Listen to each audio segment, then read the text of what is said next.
The other side of Ohio, Cincinnati, and have caught you there a few times. Never at Bogart's. The bottom side of Ohio. Yeah. Exactly. Well, that works too. And you didn't miss anything at Bogart's. Oh, I know. I went plenty. Miserable for everybody.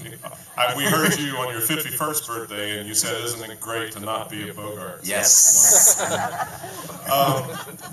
I've listened to your music since the early 70s, and I've been an instrumental focused person, but you're one of the few people whose lyrics I listen to and pay attention to, probably one of two or three, actually.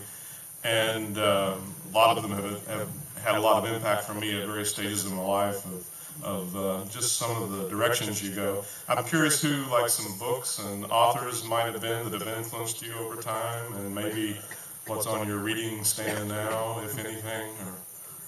Well, books are not necessarily or particularly an influence on my lyrics. Of course, the subject matter may have come from a book or something I read, but lyric writing to me, and I never really thought it would turn out to be that way, but it is poetry, and I had to learn the rules of poetry in order to become, qualitatively, whatever kind of lyricist I am, to be able to express things the way that I wanted to. And in that sense, my influences are other songwriters, are not authors.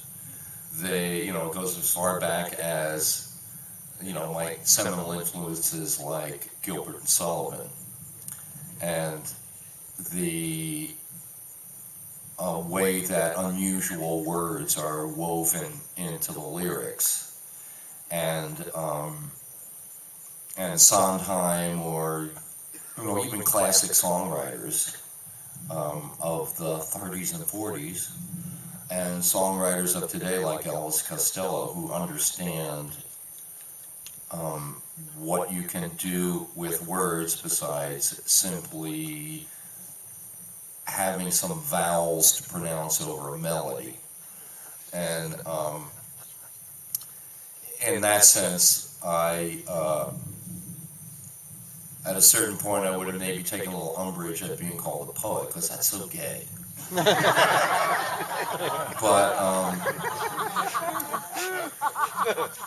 But I do take a certain amount of pride in my lyrics, in that I don't just dash stuff off in the end, that I really kind of try to, as well as trying to get the meaning across, try and select exactly the right word, the word that sounds right when you sing it, but also the word that completes the meaning. So in that sense, yeah, it's a lot of people don't understand, even songwriters don't understand that to be the complete songwriter, you have to be a poet as well. Okay, thanks. Yeah, I remember Laura Nyro was one person you mentioned as well.